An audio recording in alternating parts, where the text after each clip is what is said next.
идомаи романи Фирдавсӣ ба ватан ба ватан.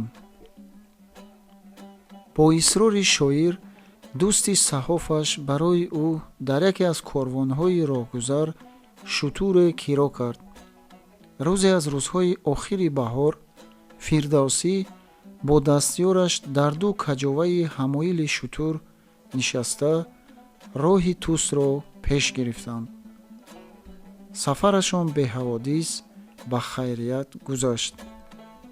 вақте ки ба Тус расиданд, тобистон дар ҷӯшу ҷавлон буд. шоир ба манзараҳои муниси ҷонаш бо ҳаяҷони қалбиву дидаи пазмонӣ менигарист. дар шӯълаи офтоби тобон майсаи киштҳои ғаларо, дар каланду хишоваи сабзавот ҷумбуҷули мардону занонро, дар нишеби теппаҳо чаридани подаю рамаҳоро дида дилаш метапид. аз боғу роғ бӯи диловези сабзаю шукуфаҳо ба машом мерасид.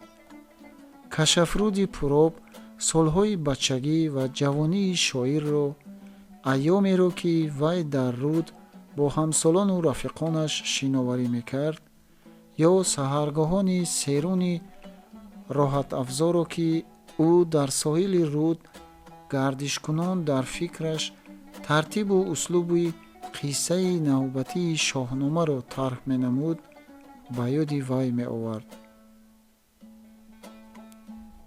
шоир аз куҷо медонист ки ин шодию фараҳмандиаш аз дидори ватан ба зудии зуд ба мотами сиёҳ табдил меёбад.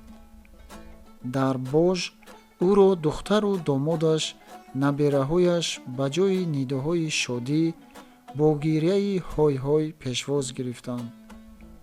найсонӣ равшан ҳам мегиристанд. фотимабону дар байни онҳо набуд. фирдавсӣ ба фоҷиа пай бурд, ҳис кард ки кадом як банди дилаш канда шуд. пойҳояш суст шуданд. беҳолона ба замин фурӯ нишасту ду даст бар сар зада фиғон бардошт. эй вой хок бар сарам, во фотимаҷонам, вой ёри меҳрубонам, ҳамсари аз ҷон азизтарам. ман сӯи ту мешитофтам, ту куҷо рафтӣ? чаро аз ман пештар рафтӣ? эй пири бадбахт, ба ватан расидиву боз ғариб шудӣ. ҳамсояҳо омада ба азодории шоири мусибатзада шарик шуданд, навҳа меандохтанд. ҳавлӣ мотамсаро гашт. пирамардон ӯро тасаллӣ медоданд. мегуфтанд ки ӯ худ ҳаким аст ва беҳтар аз ҳар кас медонад ки аз қазову қадар гурез нест. гирьяву нола рафтаро боз намеорад ва зинда ҷуз сабр чора надорад. фирдавсӣ як ҳафта мотам гирифт. дар сари қабри ҳамсараш қурбониҳо кард. чору ночор ба мусибати наваш мадоро карда кам кам ба худ омад. дар ин миён аз ҳама ғамгинтар Бобак буд. ширини ӯро як моҳ пеш ба шавҳар дода буданд. духтарак ба 17 қадам монд. аз Бобак дарак нест. падару модари Ширин дигар дар хона нигоҳ доштани духтари болиғаашонро номумкин дониста, ӯро ба никоҳи яке аз барзгарони ҷавон дароварда буданд. бобаки ноком 2 рӯз аз деҳа гум шуд. фирдавсӣ ба суроғаш ба ҳар тараф одам фиристод. ӯро дар роҳи Нишопур дар як корвонсаро ёфтанд ва гардонда оварданд. сарафканда ва малул буд. ба пои хоҷааш ва устодаш афтида гирист. фирдавсӣ аввал ӯро ҷанг кард ки чаро ба вай ҳеҷ чиз нагуфта ин тавр дуздона гурехт, вале баъд тасаллӣ дод. гиламанд бошӣ, аз ман гиламанд бош писар. ман туро ба сафар бурдам ва дер нигоҳ доштам. чора набуд. ба ту одат карда будам. бе ту ҳоли ман мушкил мебуд. ту ба ман ба ҷои писарам писар шудӣ. ин қадар ғусса махӯр, худатро ба даст гир. намехоҳам, дигарашро намехоҳам гӯён мегирист. ҷавони ҳиҷронзадаи номурод фотиҳа карда буданд, ба вай савғотӣ оварда буданд. бобак гирён аз ҳуҷра баромад. фирдавсӣ духтарашро ба наздаш талабид. бобак ба ман ба ҷои писарам писар шуд, гуфт ӯ ба манижа. ту ӯро додарат бидон, меҳрубонаш бош. барояш духтари хуберо хостгорӣ бикун. ҳаққи хизмати бобак ба гардани ман аст. якду ҷариб заминамонро ба номи ӯ васиқа мекунам. аз мобайн 2 моҳ гузашт. кор бадон анҷомид, ки бобакро ба духтари яке аз кишоварзони деҳа хонадор карданд.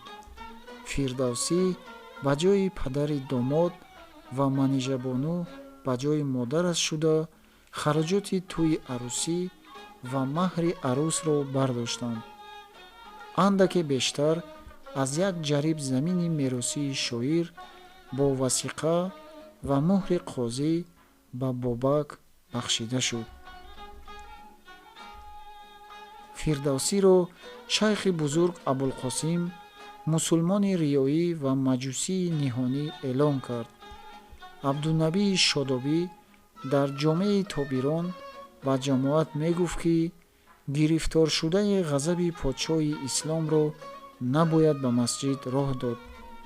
уламо ва охундҳо, пайравон ва шогирдони онҳо аз фирдавсӣ канорагир шуда, ба маҷлису маъракаҳояшон даъваташ намекарданд.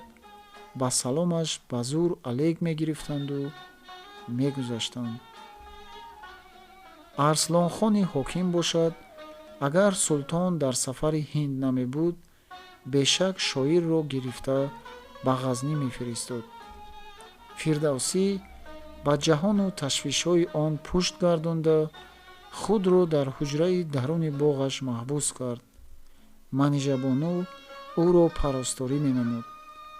найсонӣ меомад, бо шоир шоҳмод мебохт, латифаҳо мегуфт. муҳаммади лашкарӣ ва дигар дӯстону мухлисони шоир аз ҷумлаи фозилони шаҳр ба зиёраташ меомаданд. фирдавсӣ дар суҳбати онҳо ягон соат ҳам бошад ғаму андӯҳро фаромӯш мекард. вақтҳои дигар вай ба ибодат дода мешуд. аз китобҳо фақат қуръон мехонду бас. юсуфу зулайхояшро беҳтарин асари худ мешумурд ва ба ин достон порчаҳои наве изофа мекард. аммо пиршоири ҷафокашро боз ҳам осуда нагузоштанд. шӯҳрати шоҳнома рӯзафзун буд. достонҳои он нусхабардорӣ шуда даст ба даст мегаштанд. шоҳбайтҳо, пандҳо, ҳикматҳои он ба ҳукми зарбулмасал даромада, мисраҳои ҳаҷви шоҳ Маҳмуд ба забонҳо афтода буданд. ҳаҷвро нахустин бор дар Ҳирот Абубакри Исмоил ва Абдуллаф хонда буданд ва нахустин шунаванда Бобак буд. бобак баъзе байтҳои ҳаҷвномаро аз ёд карда буд ва ба ҷураҳояш мехонд, ки бадин восита ӯ сабабгори паҳн шудани он байтҳо гардид. чунончи ин байтҳо: агар шоҳро шоҳ будӣ падар, маро барниҳодӣ ба сар тоҷи зар. ва агар модари шоҳ бону будӣ, маро симу зар то ба зону будӣ. чу андар табораш бузургӣ набуд, наёраст номи бузургон шунуд. шӯҳрати шоир ва шоҳномаи ӯ рег ба кашф ва кайк ба тунбони шайхҳову охундҳо меандохт. абдунабии шодобӣ дар ҳама ҷо овоза меандохт, ки фирдавсӣ ба подшоҳи ислом осӣ шуда, аз ғазаби ӯ гурехта дар деҳаи худ пинҳон шудааст. хатибон ҳар гоҳ ки дар хитобаҳояшон ба қарматиҳо, мӯътазилиҳо, фалсафиҳои бадкеш лаънат мефиристоданд, маҷусон ва ситояндаи онҳоро низ фаромӯш намекарданд. фақат иғвоҳои онон аз ҳуҷумҳои забони он сӯ намегузашт.